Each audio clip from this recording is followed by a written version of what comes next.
Buenas noches. Bueno, cuéntanos. ¿Dónde has estado? ¿Qué has hecho? Pues he estado con Carlos Hernández, como decías, porque acaba de publicar un libro llamado Los campos de concentración de Franco. Es el resultado de una exhaustiva investigación que le ha llevado 3 años y en el que documenta la existencia de casi 300 campos de concentración que estuvieron repartidos por toda la geografía española desde 1936, el año en el que estalla la Guerra Civil, hasta finales de la década de los 40. Se trataba de verdaderos campos de exterminio en los que fueron confinados cerca de 1 millón de presos republicanos y de los que se sabía muy poco hasta ahora. Y también he tenido la oportunidad de poder hablar con Agustín López, que a sus 99 años es uno de los pocos supervivientes que quedan de estos campos de concentración franquistas. Carlos, una vez más, gracias por tu tiempo. Gracias a ti, Gonzo. Hablas en el libro de 296 campos de concentración distribuidos por todo el territorio. La pregunta es, ¿de dónde surge la idea de construir estos campos y cómo se hizo para distribuirlos por España? Bueno, fue una herramienta más del sistema represivo y de exterminio ideológico diseñado por el franquismo y además diseñado incluso antes de la propia sublevación. Ya en abril del 36, varios meses antes del golpe de Estado, el general Mola envía unas directrices a todos los militares que están preparando el golpe de Estado en la que lo que dice textualmente es que hay que crear una atmósfera de terror y hay que fusilar, y lo dice así textualmente, a toda aquella persona que secreta o públicamente apoya al Frente Popular. Luego ya se produce la sublevación y lo que se hace es aplicar esa estrategia. Y ahí los campos de concentración empiezan por eso a crearse apenas 24 horas después, que se abre el primero en Celuán, en el antiguo protectorado de Marruecos, y ya el 20 de julio de 1936 el propio Franco envía una orden a todos los militares sublevados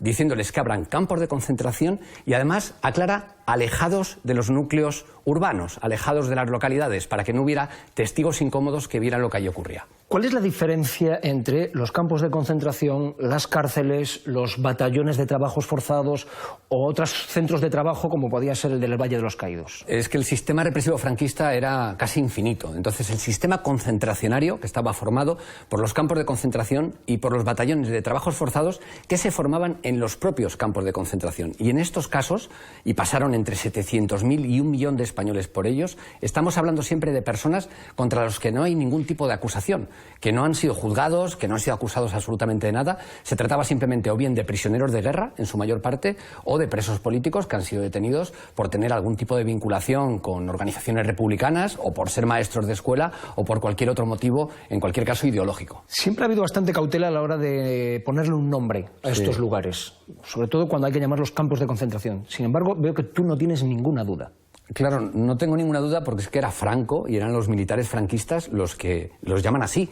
O sea, yo me he ceñido precisamente, y en estos 300 campos de concentración que he documentado, son aquellos campos de concentración que el propio régimen define como tal, como campos de concentración. ¿Cuáles eran las condiciones de vida en estos campos de concentración? Lo primero, que les trataban como animales. Había un proceso de deshumanización, les rapaban al cero, les quitaban todas las pertenencias y empezaban todo tipo de humillaciones.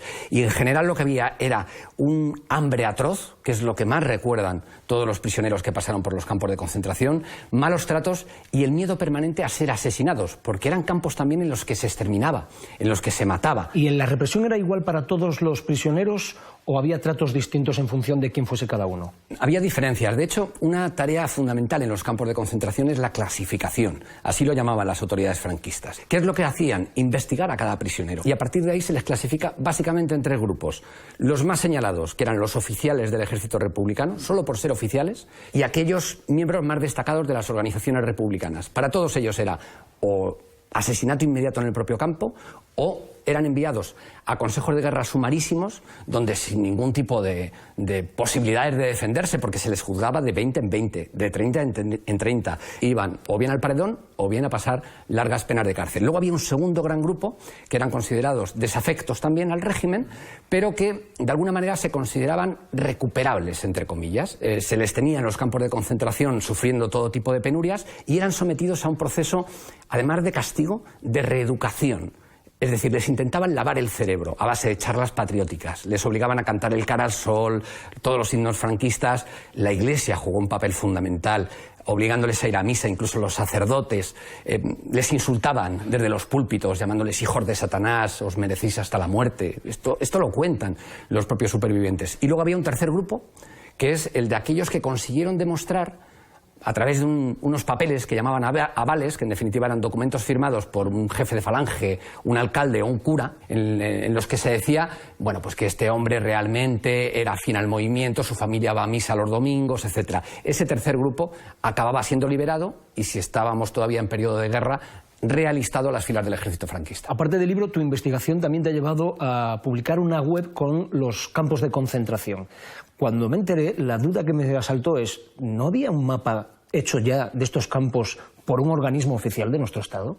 Nada. ¿Es la primera vez que alguien se dedica a investigar dónde están y lo pone en un mapa?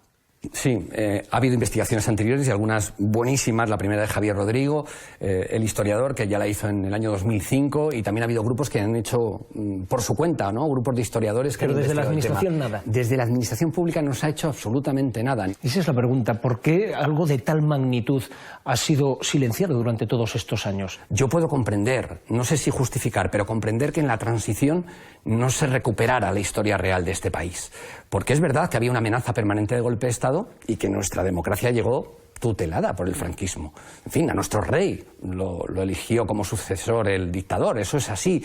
Lo que ya sí que no puedo entender es que a partir de 1900, siendo generosos, 86, con mayoría absoluta de Felipe González, sin ningún tipo de amenaza de golpe de Estado, que en aquel momento nos hubiera puesto a España en el mismo lugar que Alemania o que el resto de naciones había puesto 40 o 50 años antes, ¿no? Y yo creo que debido a eso es a lo que todavía hoy tenemos que seguir boxeando con el fantasma de Franco, a que los políticos de aquella época no hicieron su trabajo. ¿Hay alguna forma de resarcir a esta gente? El problema es que quedan tan pocos. Es que se han muerto prácticamente. Aunque sean los que están vivos en nombre de todos, pero... Claro, yo creo que la mejor forma, y algunos de ellos me lo han dicho, es que se conozca la verdad. Está muy bien que se les haga un homenaje, por supuesto, y un reconocimiento, pero que se conozca la verdad, porque es que encima esta gente ha sido criminalizada. Se nos metió en la cabeza durante los 40 años de la dictadura y no se corrigió después en democracia, que algo habían hecho, que eran poco más o menos que criminales. Si eran nuestros abuelos, yo lo digo además en el arranque del libro, preguntar a vuestros abuelos, a vuestros bisabuelos, porque es muy probable que alguno de ellos sea el protagonista de esta historia, porque pasaron entre 700.000 y 1 millón por estos campos. El mejor homenaje, que se conozca la verdad. Yo creo que con eso, sobre todo los que no están, estarían encantados de ese último homenaje, aunque sea tardío, por parte de nuestra democracia. Oye, Carlos, muchas gracias por esta entrevista y por esos 3 años de investigación, de verdad. Muchas gracias a ti, Gonzo.